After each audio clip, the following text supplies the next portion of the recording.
Hey everyone, welcome to episode 3 of the Backlight Podcast. I'm your host, Mike Sorba, joined today with my fellow co host, Pat Farrell. Hello, hello. Welcome back. Hope everyone's enjoying the first few episodes. If you haven't had the opportunity to listen to those episodes, you could definitely go and listen to episodes 1 and 2.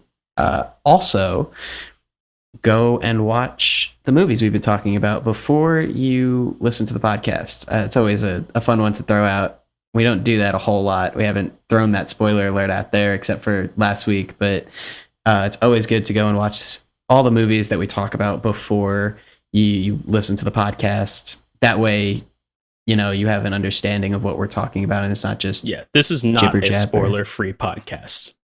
No, 100% not. So definitely go and watch the movies. Today, we are talking about one of my favorite people in film, Roger Deakins. Brilliant cinematographer, nice member of all of the societies of cinematographers, American, British, you name it, he's part of it. He recently started his own podcast with his wife, James, called the Team Deakins Podcast. I've been listening to some of the episodes and I figured, you know, we started a podcast. Why not start talking about Roger Deakins and his legendary accomplishments? Yep. And as a cinematographer, I'm kind of obsessed with him. He's great. I mean, it's a good obsession to have. I have my list of inspirations. Oh yeah, definitely. Definitely. And so we'll dive into today his techniques that he has, all of the movies that he's worked on, and especially the relationship between director and cinematographer and what that can kind of look like as you go from things like small short films into bigger short films and as you go into narrative features and stuff like that. Mhm. But as we always do on the podcast, we like to start with a little bit of what we've been watching recently and absorbing, whether it be a book or a screenplay or a movie. And so, Pat, what have you been watching or uncovering recently? I mean, quite a lot actually. I've started watching Mr. Robot. Ooh, That is one of the series I've started watching. Yeah, I'm at episode 8 in season 1, which is the Revelation episode. So it's a great series. It's really good. Yeah. I know it's good. People have told me it's good. I know that it's good. I think it's good. You think it's good. Everyone thinks it's good. If you don't think it's good, you're a moron. So basically the consensus for Mr. Robot is that it is good. So I've been I've been watching that. God, there's that listening joke again. Yeah, we could just play Mr. Robot in the else? background and talk about it without you being able to watch any of it. I also love the score for that TV show. It is a fantastic score. Yeah, it fits it so well. It's got like that EDM kind of, but also more like the what's the name? It's like the Electro House kind of thing. Mm-hmm. That was in the early 2000s, so it's got that kind of that vibe. I really like it. Movie wise, I watched The Death of Stalin, which is this movie on Netflix, and I was not sure what it was going to be like. I was like at my dad's, and I was like, let's think about let's look at some comedies on Netflix to watch. And then there was this Steve Buscemi comedy that seemed to have like some dark humor in it, and I was like, what is this? Wait, how did you pronounce his name? Steve Buscemi, isn't that Buscemi, Steve, right? Isn't it's Buscemi. Oh Yeah. well, I call him Steve Buscemi. It just sounds more like his voice, Buscemi, Steve Buscemi. But oh my god, it was actually a really pretty good movie. Really? Yeah, it was. My favorite thing about it was the fact that it dealt with a part of history that a lot of cinema hasn't dealt with, regards to the death of Stalin, thus the title of the film. But it was really funny. It had some really funny parts, and it had a lot of style to it. And I thought it was a really good film. I've also watched Spencer Confidential. My thoughts on that film are mediocre. So if you want to watch a mediocre film on Netflix, go watch that. Peter Berg. He was great. I thought he did a good job with Deepwater Horizon. I thought he did a good job with Patriots Day, and then he just kind of fell off. I don't know what his deal was, but he's usually made pretty good movies with Mark Wahlberg, and typically I've been impressed with Mark Wahlberg in his movies. But this one, I was just like, man, it felt like they just came up with this on a weekend. Where we're like, oh, let's make a movie with Netflix. But yeah, it's pretty mediocre. If you want something to eat popcorn with and not really pay attention to, yeah, watch that movie. And I watched rewatched Marriage Story. Great movie.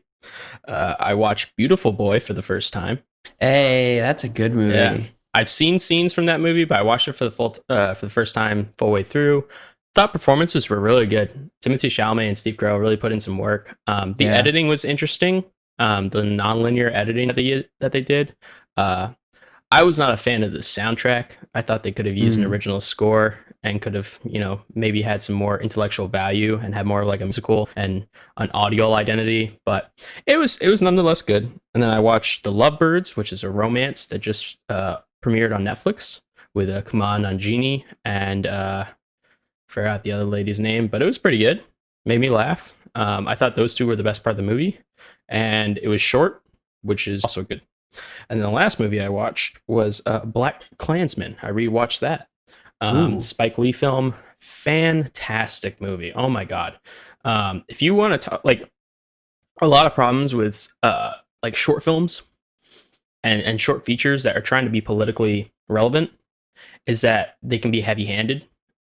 My go-to is when I think of the CW shows like Supergirl and Black Lightning and some of the others where it's like, man, we're about to get really political here, and an entire episode is based off like one like liberal or conservative talking point, and they just take like one stance. And typically the shows have one, terrible dialogue, two, the story doesn't really matter that much, and it's not handled very intellectually. Whereas I feel like Spike Lee, I mean, it could not be more relevant with the current situation of the U.S. right now. But he dealt with the racial divide in America, and he put it into a period piece. And man, it was enthralling from start to finish. They did a great job. Washington and Driver were great in it. I thought they had a really good chemistry. One of my favorite characters in the film is Topher Grace's David Duke. I thought Topher Grace is a terrible actor. Like, he is renowned for being a terrible actor, but he just fit David Duke so well. And thought it was a great film, great score. Just, again, one of those movies where I got up from my couch and I said, you know what? That's damn near a perfect film. Don't have no complaints. Nice. So, what about you, Mike? What have you been absorbing? I finished all 3 seasons of Stranger Things, which good TV show, great TV show. And now I'm starting to rewatch Parks and Rec because I needed a nice comedic TV show to rewatch. Yes, we love Parks and Rec. Yes, Parks and Rec is such a great show, and I personally love it more than I like The Office. I think that the styles of humor are very different, but I can actually laugh at Parks and Rec as opposed to just feel really uncomfortable. Yeah. So that was my take. And I've watched it before, and now I'm just going back and rewatching it. And I started the first and second episode, and man, these characters are just so good. Yeah. It's just a good show. In terms of Stranger Things, though, I love season 3. Season 1 is definitely the best of all of 3 seasons of Stranger Things, but season 3 comes in a close second. You get really deep with character development of characters that were introduced in the second season and then not really developed as much as they could be. And then they really come into their own in the third season. Sometimes when you get to 3 seasons of a show, it can really start to stretch the narrative. And if you don't do it the right way, it can really become boring. Yeah. But it's honestly way better than the second season. And the best part about the first and the third season of Stranger Things that the second season doesn't really do is they utilize TV and its ability to tell an 8 or 9 hour movie and incorporate multiple different viewpoints. And so what they do in the first season that they mastered was having each group, whether it be Nancy and Jonathan, Joyce Byers and Hopper, and the kids, each of them has a different perspective and thing that they're dealing with. And then all three of them tie into each other by the time the seventh episode comes around, so that when the eighth episode happens, all three sets of viewpoints are now one.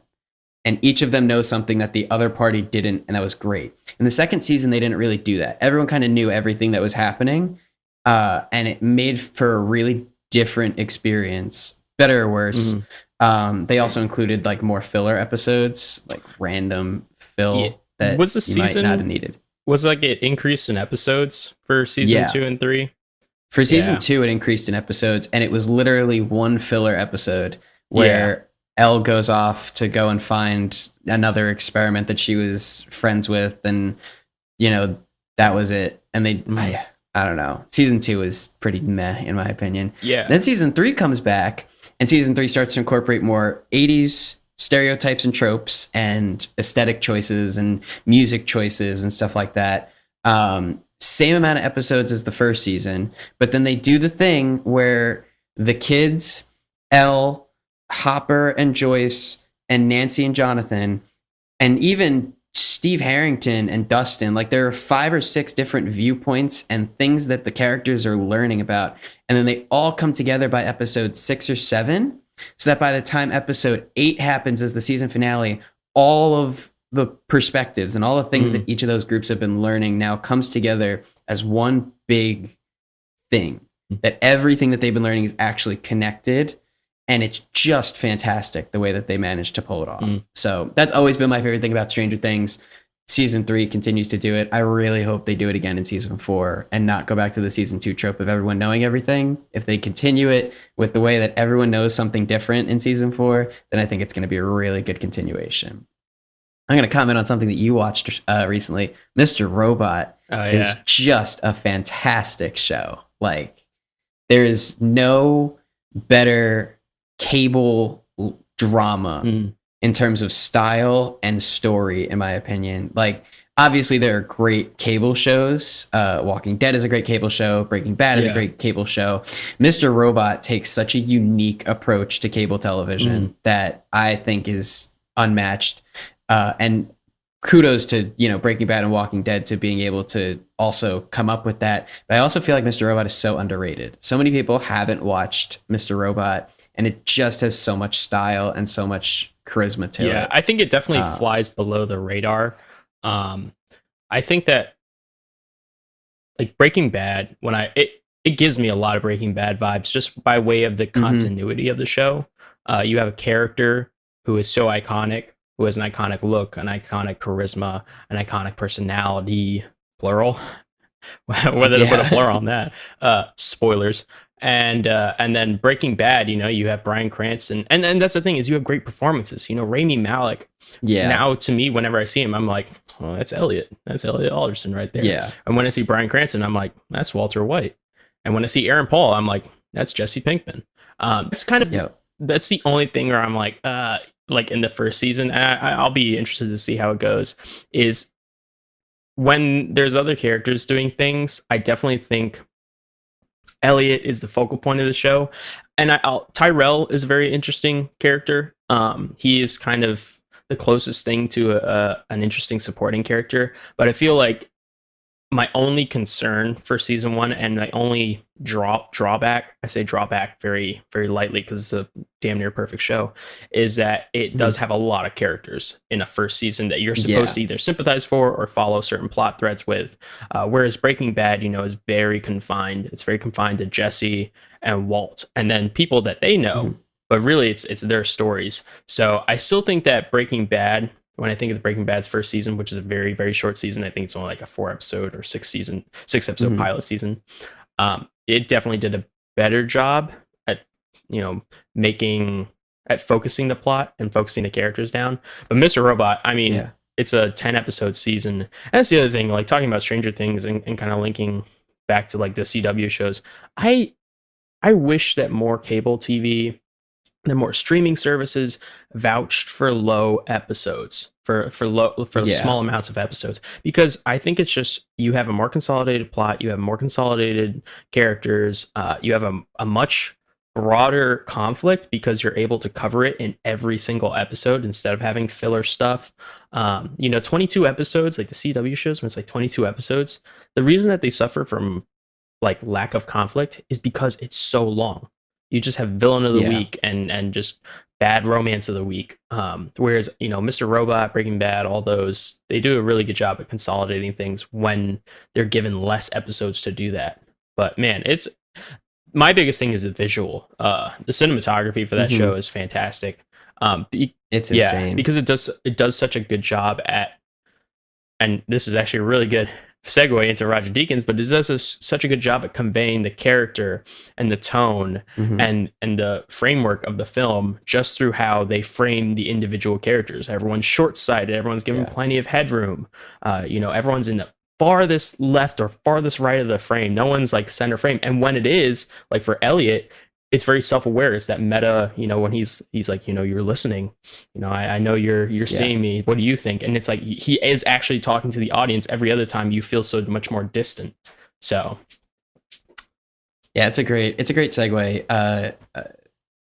Tim Ives did a great job with that show, and I'm forgetting the other cinematographer's name, but he's so important to that show. And I wrote about him in my thesis, and I'm really mad that I forgot his name. Shame. I know.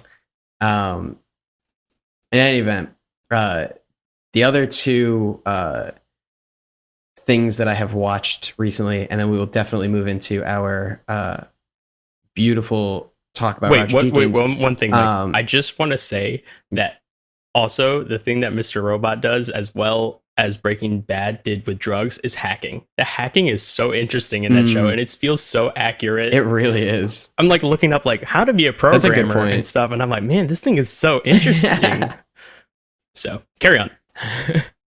The other two things that I watched within, the most recent, since our last podcast, I watched Django Unchained again.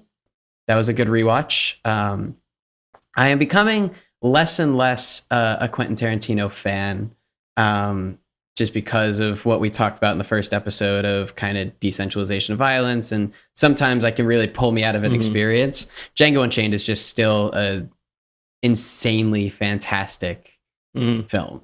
I love that film. It deals with racism during the Civil War, and what it means to be a free man in the South during the Civil War in such a stylized way. Also, Christoph Waltz in that movie is so good. He's putting great performances in every Tarantino flick he's been in. Yeah. So that's what I've been watching. And then I also watched Knives Out last night for the first time. Oh, yes. Yes. Woo. That was a fantastic film. It definitely takes a lot of tropes from 1960s crime fiction novels and stuff like that, especially when Daniel Craig comes out at the end and does his big grand monologue, putting all the pieces together. But it puts a spin on it, and I love it. Oh yeah. It was so good. Like, as soon as, once again, spoiler alert for Knives Out, I apologize for everyone watching this who might not have seen it yet. It's Chris Evans. Whoa.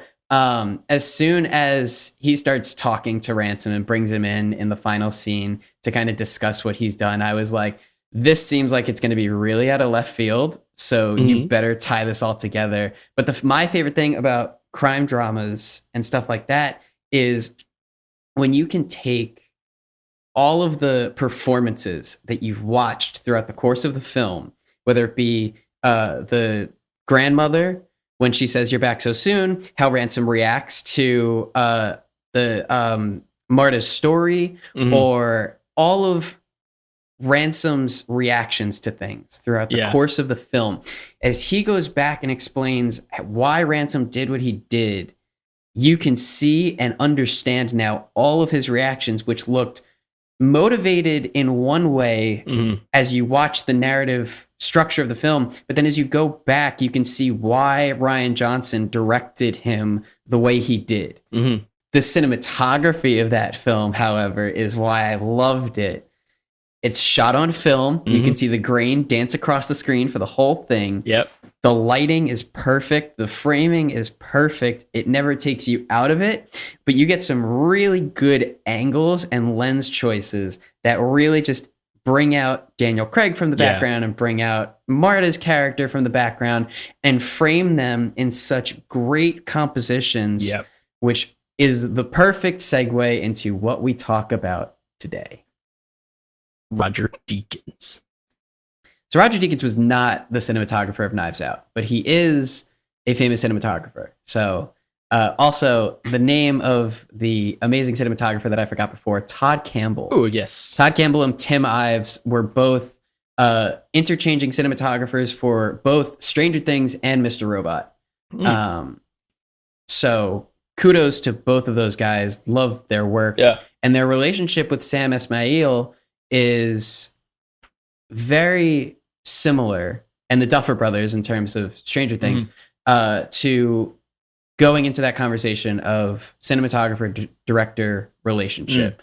They never take the spotlight away from Sam Esmail or the Duffer Brothers. They really just add to it and bring their own little spice to it. Yeah. But Mr. Robot, more than Stranger Things, is a collaborative effort between the director and the cinematographer to really bring in the character of Elliot into that environment. Yeah. How is he related to the world that he lives in? And he is so distant. And that wasn't just a choice from Sam Esmail. He knew he wanted him to be in a super isolated environment. But then how do the cinematographers take that in terms of lens choices and camera choices and lighting choices to really emphasize what the director is bringing out? And someone that does that better than anyone I've seen, and I have a list of favorite cinematographers, whether it's Todd Campbell, Tim Ives, Linus Sandgren, Bradford Young. Bradford Young. All fantastic cinematographers. Roger Deakins is the one that knows how to really emphasize that director vision. And if you don't know who Roger Deakins is, here's a list of some really good movies that you should go and watch. 1917, Blade Runner 2049, Sicario, Skyfall. Even Rango and Wall-E are two Roger Deakins films that are animated that you should go and watch. And then going back even into the early 2000s and the 90s, you could watch A Beautiful Mind, The Big Lebowski, Fargo, or The Shawshank Redemption. Any of those films are fantastic examples of who Roger Deakins is as a cinematographer and what he can bring to a movie. I love his recent work. I think that really brings a new light to who Roger Deakins is. But yeah, he's touched everything from animation to live film, from actual film to digital. He's gone everywhere and done everything. And he's fantastic. He's a great cinematographer who really knows how to capture what a director is looking for in his films and capitalize on it and create a look for the film that can be stylized without overtaking the film. I feel like for Roger Deakins, one of my favorite things about him I look at cinematography, I'm not blind to it, but I'm not a cinematographer myself. That's a you thing. That's a me thing. Yeah, I'm more of a writer director. And so when I watch his films, it's very interesting kind of to come off the tail of what we talked about in the last episode, which was Prisoners. That's a Denis Villeneuve film, but the cinematography is by Roger Deakins. And it's so interesting to see how Denis has a very significant and very iconic style of handling characters and handling narratives, from Sicario to Prisoners to Arrival. But Arrival is Bradford Young.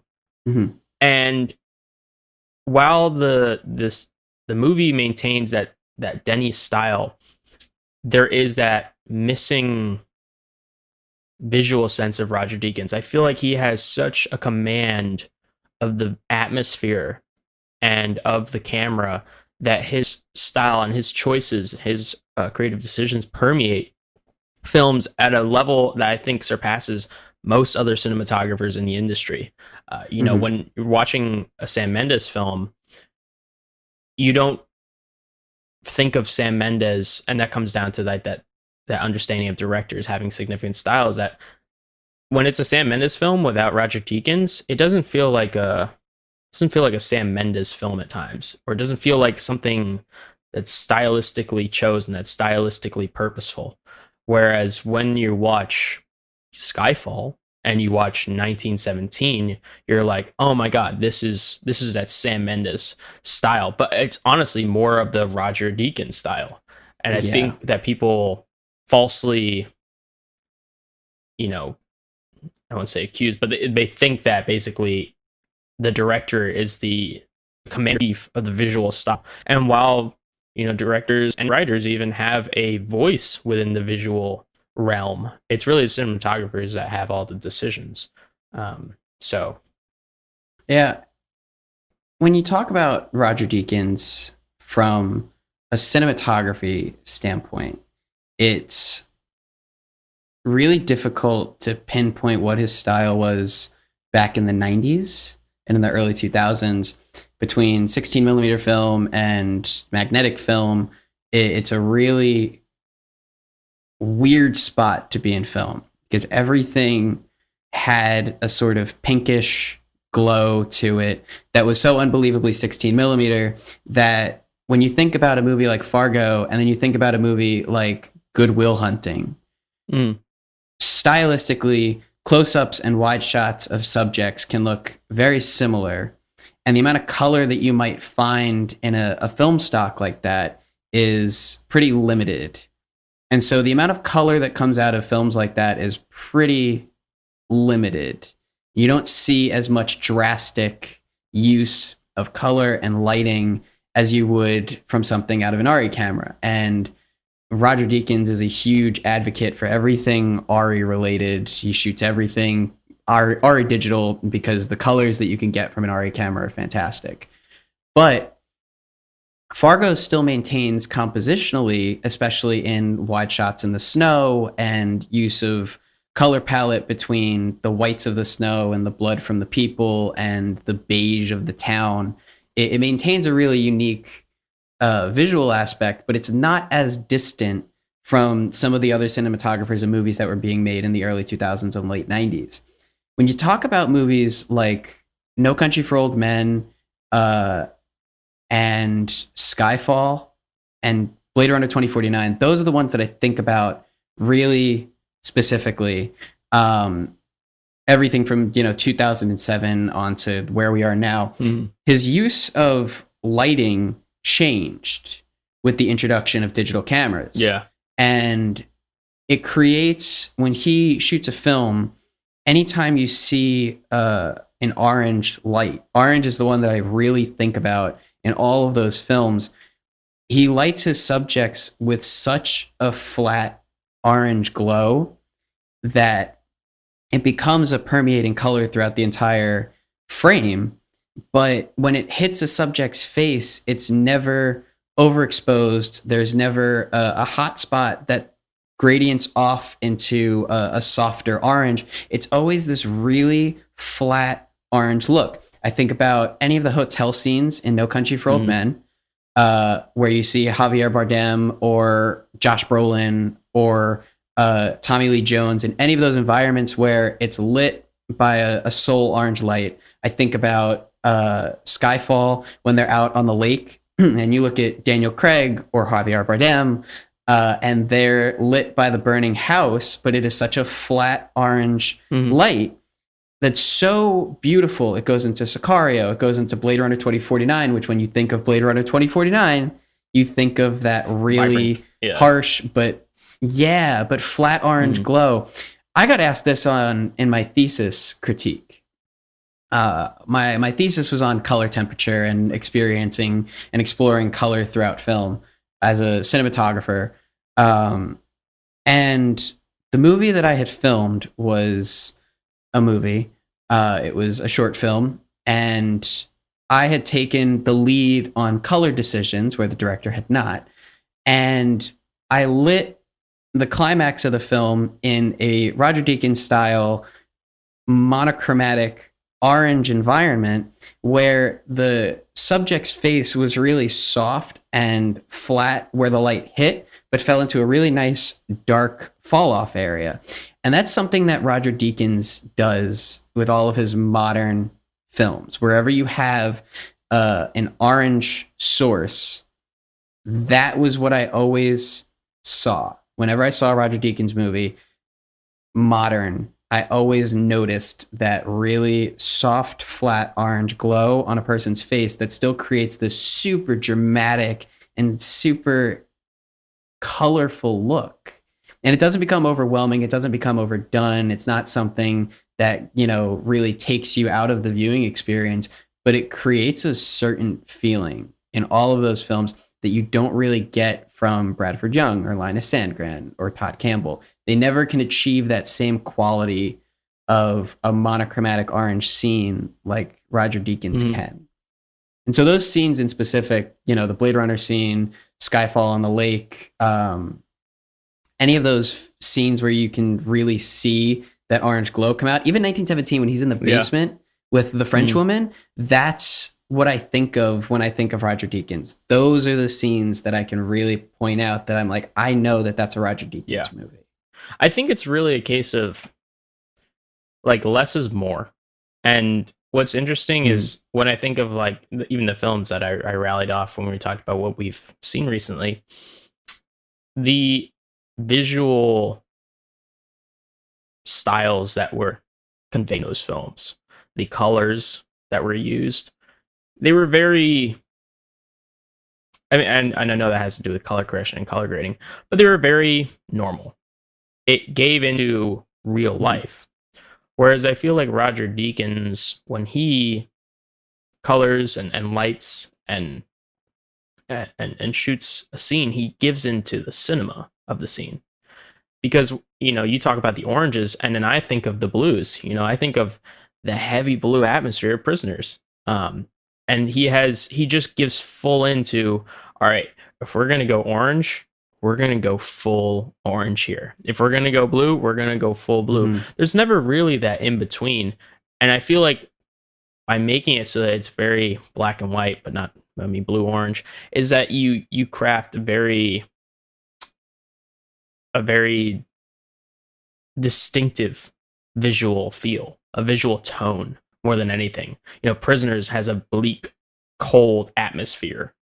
And then you look in 1917 and that's got a bleak, cold atmosphere. And then when you go inside and you see the French woman, it's like, oh my God, this is actually really warm. This is endearing. This has like this more homely atmosphere to it.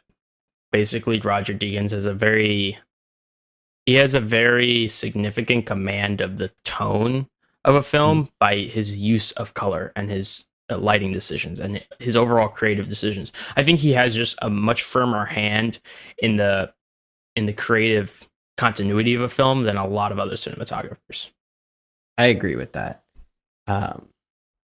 So a good example of really establishing that tone that you might find in a film where, maybe a cinematographer like Bradford Young or Linus Sandgren might fall short a little bit is honestly in his animated films.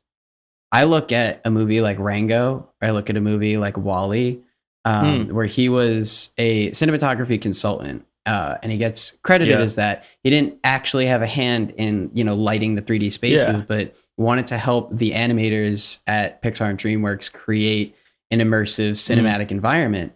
Rango and I would say the beginning of Wall-E, even more than the second and third act of Wall-E, have such a photoreal environment and such a unique environment. And nothing was different necessarily in the technology of the time. Nothing was different in lighting technology and animation or, volumetrics to create smoke or anything like that. It was really the difference of finally creating an environment that's lit like a normal environment. And so having someone who has experience in live film come in and take control of what your film might look like in collaboration with the directors can totally transform an animated film into something tonally that, has never been done before. The intro of Wall-E is such a great example. It talking about that monochromatic color scheme, talking about really creating a visual tone for what's about to come for the rest of the film. It turns so vibrant and it turns so dark, in terms of tone. What comes later, you see the cruise ship, you get on the cruise ship, his relationship with Eva, stuff like that. But everyone was so taken aback by that first intro scene. And the movies to come out of Pixar, right before that, The Incredibles, Ratatouille was the most recent film. That movie. Ratatouille still looks like an animated film. And Ratatouille is such a good movie. But tonally, there's such a difference between where Ratatouille leaves off in the Pixar world and where Wall-E starts. The first 10 minutes of Wall-E, where it begins, was nothing like anyone in the animated community had seen before. And I feel like a lot of that comes from what Roger Deakins was able to do as a consultant on that film. Because then the same thing happened 2 years later with Rango, or 3 years later. When that came out, it had the same kind of photoreal and cinematic environment that really hadn't been done from something like DreamWorks before. And when it comes to creating tone, that's really where Roger Deakins can shine. And you said that before. I think those two are really good examples of it. When you look into more of his live film catalog, which he's more obviously renowned for, but movies like Blade Runner 2049 and Sicario, those films have vastly different, tones in what they deal with and where they are located. But Blade Runner 2049 takes such a new approach to the Blade Runner universe that Ridley Scott didn't do. It was, a neo-noir back in the 80s. But how do you take something that was already ahead of its time in the 80s and bring it into something that's supposed to be ahead of its time in 2020, Yeah. And that movie captures what Ridley Scott had created back in the 80s and compounds it in such a great direction to create this beautiful film that's different and evolved from what it was in the 80s. It's supposed to be 30 years later in Blade Runner time. So how did the world evolve? How did the characters evolve? How does the look of the film evolve with how the time evolves in the Blade Runner universe? Yeah, and it's weird because I think of the original Blade Runner, and all I think of is blue. I just think of a lot of blue, and I feel like, again, Raj was like, you know what? I think we've seen enough blue. I think we see some more orange, but he still has like, I don't know. I think it's like that high contrast between those two color choices, and that kind of leads me to like a question for you, Mike. Is like, do you think that it should be the director's or the cinematographer's job to kind of make those creative decisions about the color palette, about the visual tone of a film? Or, I mean, do you think it starts at the writers? Do you think it probably should be collaboration, but I'm interested to see what you think. So we've talked about this in great length as we, are working on our most recent short film, but it's definitely a collaborative effort. I feel like nuanced symbolic color is something that's created by the writers and director. Villeneuve created the color yellow as a motif in that film to show truth. As Officer K gets closer to the truth, more yellow appears prevalent in the scenes. It's something he's been quoted saying. It's not a Roger Deakins decision at that point. It's a Denis Villeneuve decision. You also, though, you wouldn't hire Roger Deakins to work on a film if you didn't know that vibrant, monochromatic, soft orange look was going to appear somewhere in your film. If Sam Mendes wanted a different person to work on 1917, then he would have gotten someone, and that house that's lit on fire in the final like running scene until he jumps into the lake, that wouldn't have looked like that. That would have looked completely different if you called someone else. But he knew that, if you wanted that to look like that, then that's who you would call. Every cinematographer has their stylistic approach to lighting houses on fire and explosions and night scenes. And part of where your color decisions come from as a director, I think, is directly correlated to the cinematographer that you call. Um, I think, and I would love to have Roger Deakins on the podcast one day. It might Yeah, not come be on, for a couple of Raj. years, but Come on, join if you would us. love to come and elaborate a little bit with us, I personally would say that for a lot of these films, the director says, "All right, this is what we're looking for. This is what we think we want in terms of color." And then it's a very much a conversation. Roger Deakins would come Mhm. back and say, "Well, I think that this could be lit very much in this environment." I feel like Villeneuve called out certain color choices in terms of the pinks of the neon signs and the orange seascape and desert scape that's in Blade Runner 2049 and where the yellows pop up. But then it's a question of how does Roger Deakins light that environment to enforce what the director has Mm. already sought up? And I think that really good director cinematographer relationships like that, where the director has a very good vision of the colors and feeling that they want from the environment and what those colors mean symbolically. If you have a good relationship with your cinematographer, the cinematographer then has a lot to work with and can less concentrate on color and quality of light and really concentrate on what the quality of light is, whether it's a soft look or a contrasty look or hard spots with fall off that gradients down a person's face, how you light environments, what the sunset looks like. If your director has already come up with those ideas of the actual color palette and the art Mhm. director and the production designer and the writer, if the color palette is shaped and the colors of specific scenes are shaped in a general standpoint symbolically, orange means this, yellow means this, we want this scene to look orange, it's supposed to be sunset here, then I think a good cinematographer can then go in with all of that information that the director's already had and can really craft what the quality of that orange looks like, what the quality of that blue looks like. As Javier Bardem walks down the motel in No Country for Old Men and all of the fluorescents are above him, it has a blue green, very Mhm. teal look to it. I don't feel like the Coen brothers had a whole lot to say in terms of color with that scene. But I feel Yeah. like Roger Deakins was able to go in there and say, I don't want gross green like you might find in a B action movie. If you go into any skeevy greenlit alleyway in a B Mhm. class action movie, it's all stark green. I feel like Roger Mhm. Deakins was like, I want this to look a little bit more teal. Some directors of photography have more pull, with how they want those Yeah. lights lit. But I feel like overall color is definitely something that can be decided upon and, thought about by a director and then compounded exponentially by the cinematographer who can say, that's a great color choice. How can that color be accentuated with the Mhm. types of lights that they use and the types of lighting setups that they use? Yeah. I definitely like you brought up the Coen Brothers, and it kind of makes me think about like I don't want to like close off filmmakers into little boxes and say, well, this is what they do really well and the rest they suck at.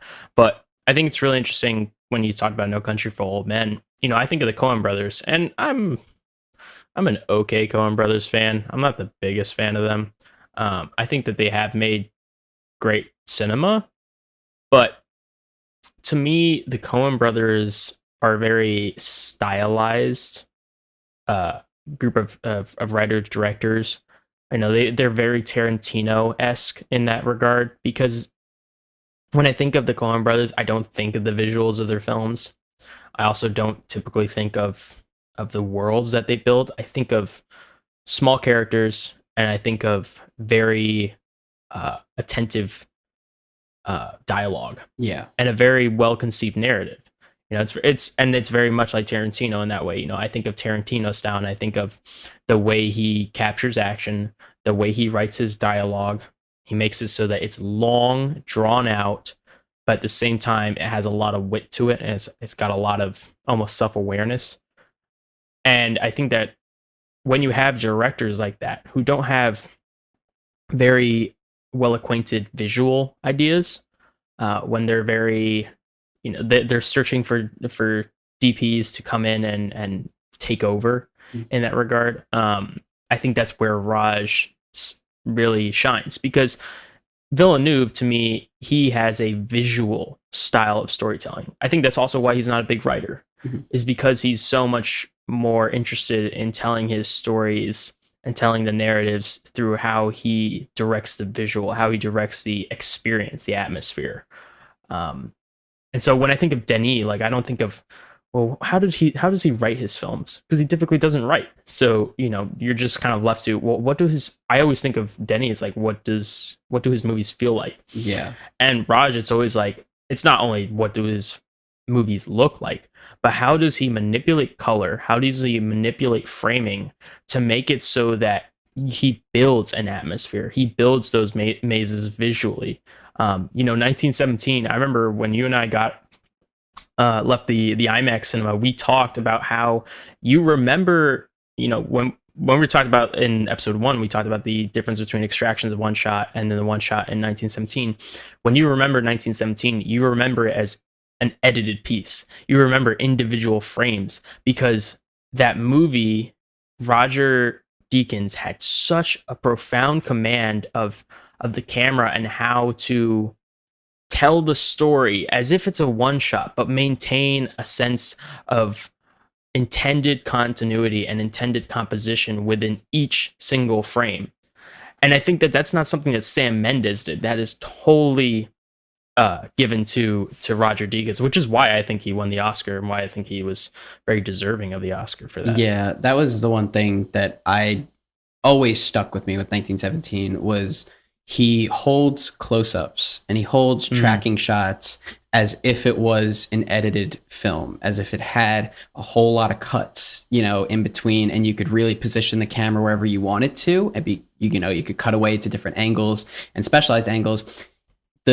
I always think of the close-up as Schofield holds Tom as he's dying. I think of how Schofield goes down the lake with all of the cherry blossoms. I think about when he gets to the camp, the tracking shot inwards of everyone just sitting around and Schofield sitting at the back of the camp listening to the guy sing. Like, all of those frames, all of those compositions are something that you would find in an heavily edited piece of cinema, that you would place the camera there specifically with that intention. And to have it happen in a one-shot film where you can end your tracking shot across God knows how many acres, to get to that point and still be able to have a perfectly composed image without ever, cutting the camera to specifically get to that point. It's just fantastic. The other thing that you mentioned was IMAX. I'm sorry, Raj. We went to go and watch that movie in IMAX the first time. Don't worry, we watched it. We rewatched it in its proper format. We rewatched it in aspect ratio, but that's something that we've talked about when we shoot films. And kind of going back to what you asked before, the relationship between director and cinematographer. And I think that this is a really good spot to kind of wrap up this conversation, because we could talk for hours and hours and hours about the relationship between cinematographer and director.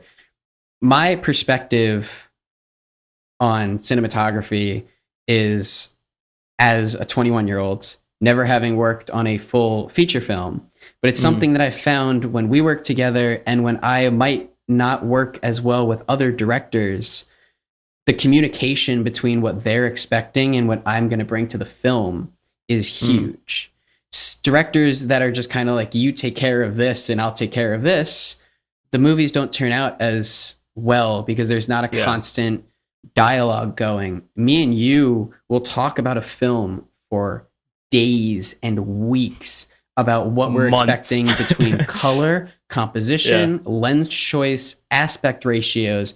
And so when you get down to that relationship between director and cinematographer, it can definitely bounce from what you expect and what I expect and what a feature film director might expect. But I've learned that if you have a general idea or even a specific idea of color that I can then go and craft more specialized imagery based off of what you've already predicted as a successful storytelling technique. Mhm. When it comes to Happy Smile, we had talked about his kind of like mental scene, and you could go and watch this on our Backlight Podcast YouTube channel. His mental scene in the opening montage was in a black room, and it was just supposed to be a silhouette of his character or a profile of his character. Didn't have to be lit any specific way, and you kind of gauged me like, what would you want to do with this scene? And so I talked about doing a mix of blue and red and kind of pulling that out from the darkness of the background and the monotony of the rest of the film. But you had crafted the gray shirt underneath the yellow sweatshirt. That wasn't a decision that I had made, and that had real, true symbolic value throughout the course of the entire narrative. And so when it comes down to color like that, I was able to bounce off of that. I contrasted the party scene with a more distinct blue to contrast the yellow sweatshirt. I kind of bathed, when I went into color correction, the rest of the film in more of a yellow, desaturated tone so that it emphasized what you were bringing out with the character. Between the brown box and the contrasting color palette within himself, the film's color palette related to that on a deeper level, depending on the quality of light that I used and the color correction that I was able to do. So when it comes to the other part of that, which is aspect ratio, Roger Deakins shoots mainly everything in 2:3:9. That's like his aspect ratio. He shoots in a full frame RE camera or 35 millimeter film or 16 millimeter film, and then we'll gate that down to a 2:3:9 aspect ratio. He doesn't like the quality of anamorphic lenses, so he won't shoot anamorphic and lock himself into that ratio, but still have that freedom so that then if you want to screen it in 1.9.0 in an IMAX theater, you can. It's not intended to be watched that way. All of the shots were composed in 2:3:9.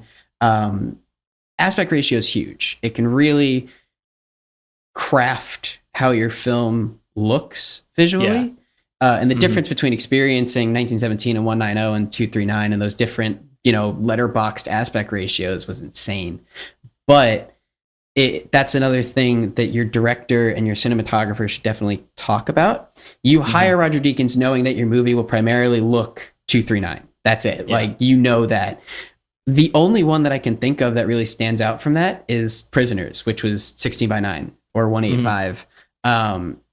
That's the only one that I can think of off the top of my head that's not cropped in, that fills up the entire, TV movie theater screen when I watch it. But yeah, aspect ratio is huge. Aspect ratio is something that your director should have an idea about how they want it to be framed and look as they visualize the screenplay, whether they wrote it or not.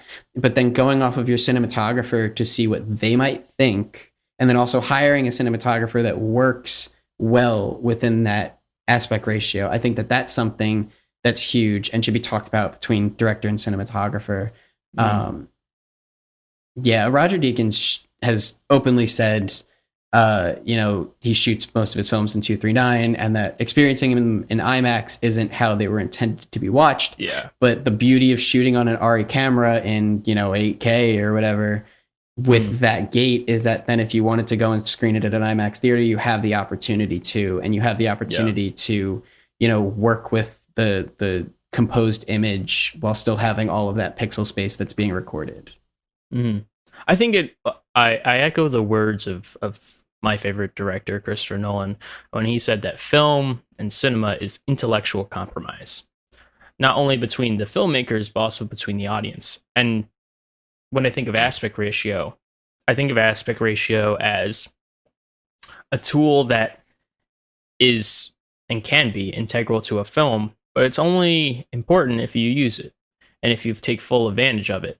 And there's a lot of films, a lot of just generic action movies, generic dramas, generic films in general that don't take advantage, that don't focus on it. They don't have that attention to detail and really that creative control of like, how can we make every aspect of this film feel intended? And And I think that that's really what it comes down to. If you have a strong director cinematographer relationship, is that you have two people, not just one, not just a director who's creatively attentive, but you have a cinematographer who's on the same exact wavelength, who can also bring other things to the table, who can elaborate and evaluate your decisions, and bring new ideas and bring different ideas. Like when I think of the one shot from 1917, and I think the one shot from Extraction, and I think of the one shot of Lubezki's Birdman. I think the thing that Roger Deakins, I think the reason that he got his Oscar, and I think it's the reason that his movies are so profoundly impactful visually, is that he has mastered the art of stopping. He has mastered the art of pacing a movie visually. Because all those one shots, Extraction, Birdman, they're all this anxiety-fueled just mess of just constantly moving camera work. Whereas in 1917, there's pause.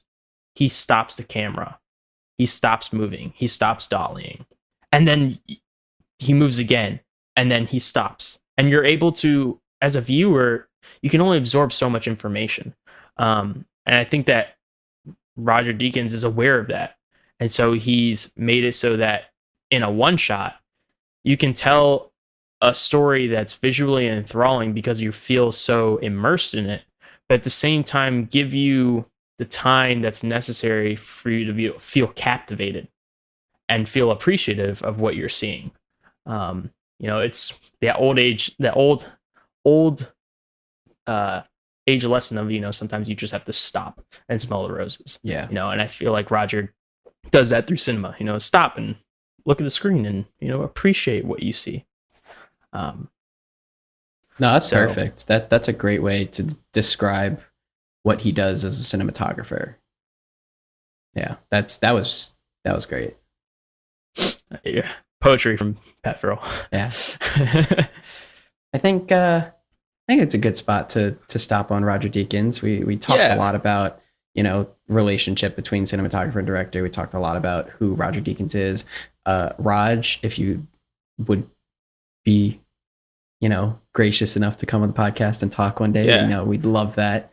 I mean, listen, Raj, I don't know if you've seen the reviews that we give Jake Gyllenhaal and Denis Villeneuve on this podcast, but we're pretty nice to y'all filmmakers. So if you want our seal of approval, get on the Backlight Podcast, boy. We're super in love with all of the stuff that you make, as a growing filmmakers in the industry. It's fun to look at these films and talk about them as, people that have never made a feature film. And so, one day it'll happen one day.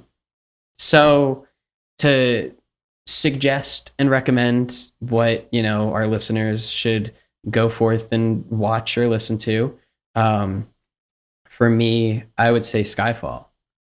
If you haven't watched the rest of the Daniel Craig Bond movies, watch Casino Royale and watch Quantum Solace, because you can see what that was about. But for me, Skyfall was the perfect balance of action movie, like we were talking about, but with style, with pause. Most action movies like Extraction and, what you were just talking about before, even, Birdman, anxiety fueled camera work that's always moving. For an action movie like a James Bond movie, to have pause within the film and to be able to look at that frame of Daniel Craig and Javier Bardem on the lake outside, you can see and feel what they were feeling at the time. And that's, a credit to Sam Mendes, but also a credit to the visual aesthetic of Roger Deakins. And so being able to have an action movie be so beautiful and, hold attention so well, with its visual composition and lighting, such a great movie. So I would recommend going and watching Skyfall. I think that's a good action movie to go watch. And then I would also recommend going and watching No Country for Old Men. It's not my favorite movie of all time, definitely not by a long shot, but it is definitely a good watch. it's a good experience to see the growing trend of neo-westerns in film, and how directors can kind of tackle that idea. But No Country for Old Men fuses great aspects of cinematography and story, and like we talked about with the Coen Brothers before, character. You really learn about the characters played by Josh Brolin and Javier Bardem and Tommy Lee Jones, and you get to see all of those different aspects come together. It won Best Picture in 2007. It's a great, great, great film. Highly recommend that you go and watch that. Yeah, I mean, I would recommend that as well. I think it's the Coen Brothers' best film, personally. I think it's that it kind of has a polish to it that I feel like a lot of the other films, I don't know, sometimes I get the vibe from the Coen Brothers that while they are acclaimed film makers, they sometimes, I don't know, sometimes it doesn't feel like they care a lot about their films. At least that, I don't know, that's just a feeling I get when I watch their films. I would definitely say, if you want to kind of get an idea of what we've been talking about for the past hour, is watch the James Bond films, the Daniel Craig. Watch Casino Royale, watch Quantum of Solace, watch Skyfall, and watch Spectre. Especially look at the differences between Skyfall and Spectre, and kind of the leap that Skyfall made from Quantum of Solace. Not only did they choose to bring in a brilliant director by way of Sam Mendes for Skyfall and Spectre, but if you look at the way the visual medium changed the way you viewed the cinematic experience for Skyfall compared to Quantum of Solace, compared to Casino Royale, you'll see and have I think, a deeper appreciation for what Roger Deakins does. And then from Spectre, from Skyfall to Spectre, you'll see how his Spectre was Sam Mendes and Hoytma, right? Mm-hmm. Right, yeah. And Hoyt is a worker with Nolan primarily, Christopher Nolan, but you'll see how even he brings something different to the table. I don't think he has as distinctive of a visual style as Roger Deakins, but it shows how, one, Sam Mendes isn't a very visually engaged storyteller, because his movies change so much from Skyfall to Spectre visually, but Roger Deakins really brought something entirely new to the table. And then I guess my separate recommendation was a film that I actually saw 2 days ago. Yeah, it was 2 days ago, 2 nights ago. I decided to rewatch Inception. Ooh. Just go watch that movie again. I'm trying to run through Nolan's catalog to get prepped for Tenet, because by God, that movie, I'm the biggest Nolan fan ever. So I have no idea what it's about. I still have no idea. Its trailer editors are just great, because I still have no idea what the film is about, but I'm so excited to see all of those little pieces come together. Also, Robert Pattinson, man. Dude. God, we have to do a podcast on Robert Pattinson. Dude, that man's king off, man. God. He's great. Yeah. So, but go watch the films, even the ones that we said that we're watching at the beginning. If you want to start Stranger Things, or go watch Mr. Robot right now. Go do it. Just go do it. Any of those things that we talk about at the beginning, any of the movies that we talk about during the podcast, go watch them, talk about them in the comments, leave some comments and reviews for us on what we should do in the future. And yeah, keep watching movies, keep experimenting with, areas outside of what you normally watch. Yeah. And also, huge shout out to our audio editor and composer, Daniel Farrell, the dearest brother and friend to us both. And be sure to check out his podcast, The Scorekeepers, which you also find on podcasting platforms like Spotify and I believe Apple Music and YouTube. It's on YouTube for sure. We'll drop a link and we'll do a little plug for him. So, also, congrats, Daniel, on recently getting your master's from NYU. Woo. Yeah. So big shout out to our audio editor and composer. Great guy. We'll have him on to talk about music and stuff in the podcast at some point. So for now, I guess I'll do the outro. Thanks for listening, everyone. That's going to conclude the episode. And be sure to check out our past episodes. Make sure you subscribe, like, hit the bell notification, leave us a rating depending on how you're tuning in. And just thank you for listening, and we'll see you next week.